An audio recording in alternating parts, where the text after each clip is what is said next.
Okay, so now let's talk about the ideas of diatonic versus chromatic. Okay, so first, diatonic. So, diatonic refers to music in a major key or a minor key, right? So, obla di, obla da is in a major key, and so it's an example of diatonic music, right?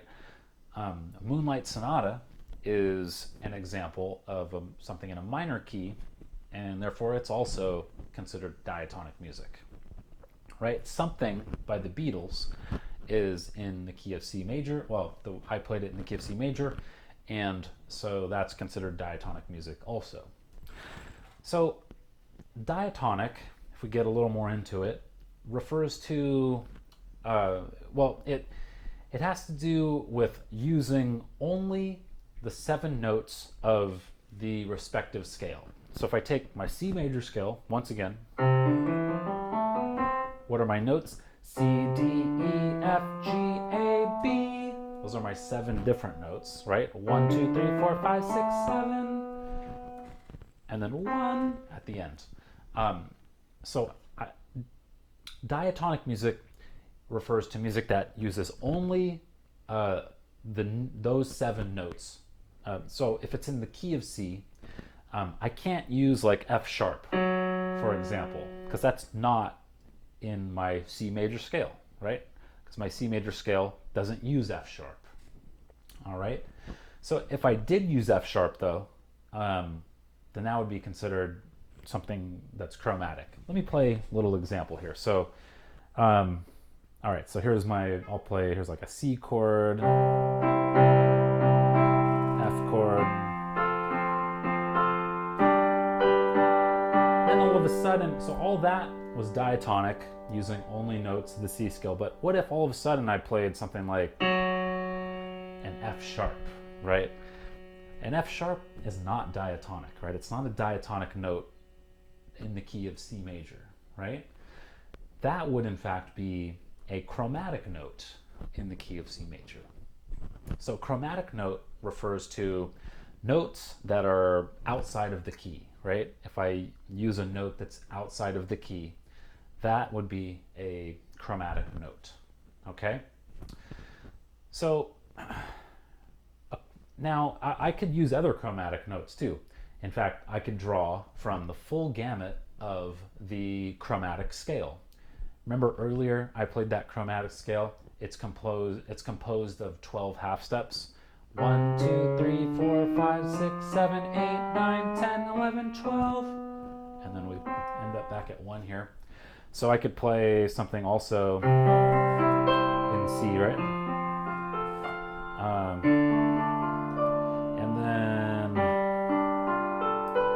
And then all of a sudden I throw a F sharp minor chord or something. That would be, I threw some chromatic F sharp, A, and C. Well, the A is diatonic, but the F sharp and the C sharp would not be diatonic. Those would be chromatic, because F sharp and C sharp are not in the key of C major, right? Okay. For another, perhaps a better example than I played, listen to Light of the Seven, right? It's from Game of Thrones. And so Light of the Seven is in the key of C minor, right? And it kind of starts off like, let's see.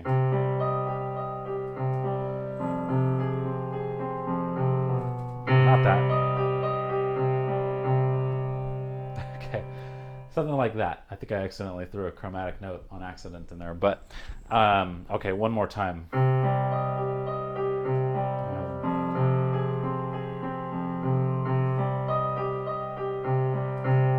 Okay, there we go. I'm not really a piano player. Okay, so Light of the Seven it starts off in C minor, and that's the home bass, right? All of the notes of the C minor scale are in there, and so we hear though some chromatic notes in Light of the Seven, right? Just a reminder, for the key of C minor, we have this: C, D, E flat, F, G, A flat, B flat, C, right? So those are the notes of the C minor scale. And in light of the 7, there's one part where we hear a choir, and it kind of goes like, ah, ah, and we hear this B note, right? A B natural note. Now, B is not the same as B flat, right? And in the key of C minor, B is considered a chromatic note. So we hear, like, composers like to use chromatic notes because they provide a sense of color, or we might even think of it as, it makes it a little bit more powerful. So like we hear, let's see this, right? Right? It sounds kind of dark. It sounds kind of painful, right? And that's kind of what Game of Thrones is known for, right? If the composer had went to B flat,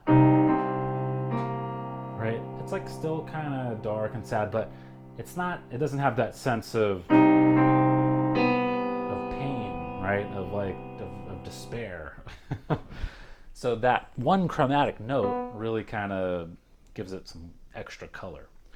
So listen to that, and specifically you can listen for that chromatic note at about the 5-minute, 28-second mark. All right. So let's now move on to our next slide, number 19, and let's talk about the pentatonic scale. So the pentatonic scale is a 5-note scale, and here's an example. Right, 1, 2, 3, 4, 5, 5, 4, 3, 2, 1. So that's a pentatonic scale, and pentatonic scales are often used in African music, which we're going to study later on this semester, and we'll hear more pentatonic scales. Also used in Asian music and Native American music. If you want to try to play a pentatonic scale, you could just play the black keys. Right, 5. 1, 2, 3, 4, 5. 1, 2, 3, 4, 5. That's also a pentatonic scale. It's a different one. Listen to Silent Wolf. This is by Mary Youngblood, and we hear her playing a flute, and she's playing this piece in a pentatonic scale. I think there are some chromatic notes, meaning there are some notes outside of the scale that she's using, but it's in a pentatonic scale. So check that out. Also, for another example, listen to Black Dog by Led Zeppelin. Specifically, listen to the guitar riff at about the 27-second through 34-second mark. This guitar riff recurs throughout the song, but that's based on a pentatonic scale. In fact, most rock music it uses pentatonic scale for like their rock guitar riffs. So check that out. And then let's move on to our next slide. So let's talk about a little bit more about the tonic chord. A little bit more about the tonic. So if you remember the tonic, what is that again? It's the first note of a major or a minor scale, right? So here's my tonic for my C major scale, and for C minor scale, it's also the tonic, right? So the first note of the scale. Now, if I build a chord on that note, so if I go up a third and another third, I have my triad, right? And so this triad built on the tonic note is called a tonic chord. Okay? So that's my tonic chord. When I played Something by the Beatles, the very first chord is also a C chord because this is in the key of C. And that is my tonic chord here, right? Right? So my something in the way she moves, and then it goes off into some other chords. But we start off with our tonic chord. And sometimes the tonic chord is also called a rest chord, since it is counterposed against other chords, like the dominant or the subdominant, which are considered active chords, right? We talked about the dominant note earlier, right? Which number of the scale, or which scale degree, we could say, is considered the dominant, right? We have 1, 2, 3, 4, 5, 6, 7 different ones. So which one was the dominant? That was number 5, right? 1, 2, 3, 4, 5. And if we build a chord on the dominant note, right, the 5th one, we get this. And so that's my dominant chord, okay? When I played something, right, and I got to the nearly the end, right? I got to, here's like the, let's see. I don't wanna leave her now. You know I believe in how. And then we have the little, right here is a dominant chord, aka an active chord, right? And why do we call that an active chord? Because it seeks to be completed. It's seeking to get from dissonance to consonance, right? From dissonance to consonance, all right? So the dominant chord, that is the one built on the 5th scale degree, is considered the chief active chord. However, another active chord, the subdominant, is built on the 4th scale step. So if we go up 1, 2, 3, 4, and we build a chord on top of that, meaning adding these other 2 notes, we get a subdominant chord. Okay? So, and the subdominant chord also wants to eventually get back to the tonic chord. Let's see here. If I played something like, here's my tonic chord, right? And then I go, how about to a subdominant chord, built on the 4th scale degree. Then I go to a dominant chord. Right, where do we want to go now? We want to, right, there's a kind of a sense of tension. Do I want to go back to my subdominant? Maybe. How about back to my dominant? But if I don't go back to my tonic chord, I'm not going to feel a sense of resolution, but I just played it, so now I have that sense of rest or resolution. Okay? I know a guitarist who claims that if you don't resolve your dominant chord, like if I was playing something at his house involving these chords, and I did that and I just left it there and I went, all right, see you later, John. He says actually his teeth start hurting if you don't go back and go to the tonic chord, right? He's like, no. He might even come over to the piano and just play it himself because he says his teeth hurt. I've never experienced that, but everyone's different. So, okay, let's move on. Okay, so to wrap this chapter up, let's talk about 2 things, modulation and transposition. They're kind of similar, but they are different. So first, modulation. So modulation is what happens when composers begin a piece of music or a song or whatever by establishing the home key, right?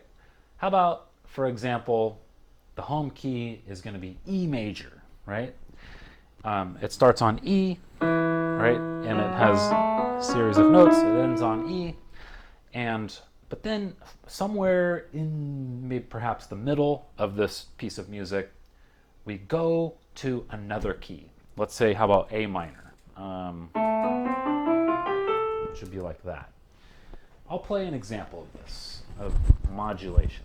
So, all right, so I'll start off in the key of E major, just kind of make this up, and I'll modulate to the key of E minor.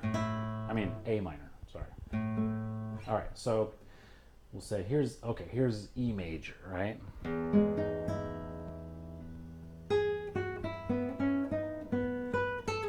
Just kind of making something up in the key of E.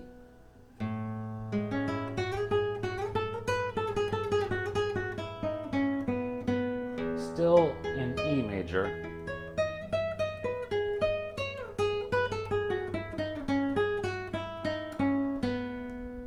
Still in E major, right?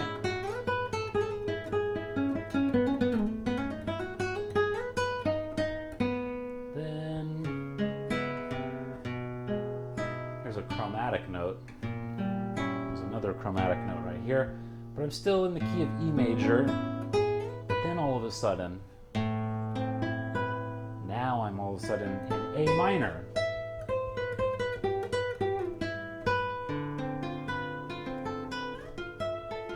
Right?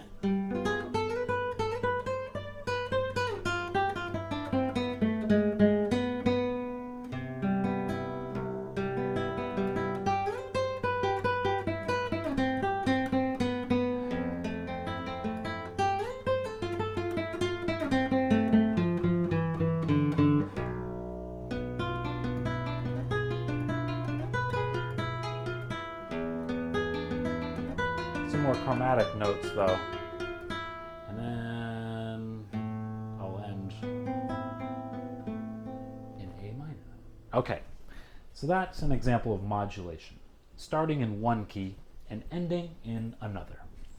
Now, transposition is a little different. So transposition is when you take an entire piece of music, let's say Something by the Beatles, since we've been using that example. So we take Something, which I played earlier in the key of C major, right? Now, what if I say, well, I like it in C, but I want to see what it sounds like if I play it in the key of D major. So one thing that guitarists can do, they can take this little thing called a capo, and they can put it somewhere on their fretboard, like this. Hopefully you can see that. And then I just move everything up a whole step, right? So instead of playing here, now I'm up here. So then I play, let's see, what would be my first note? It's a little high for me, but I'll try it anyways. Something in the way she moves attracts me like no other lover. Something in the... It's way too high for me. That's like really uncomfortable. I'm getting lightheaded. So I would then say, I don't want to transpose it to D, to the key of D, right? That's too high. I'll go back to C. In fact, maybe I should even go lower than C, right? I could transpose it to like B or something later on. Okay, so that does it for this chapter. Email me if you have any questions. I'd be happy to help you out. All right, see you soon.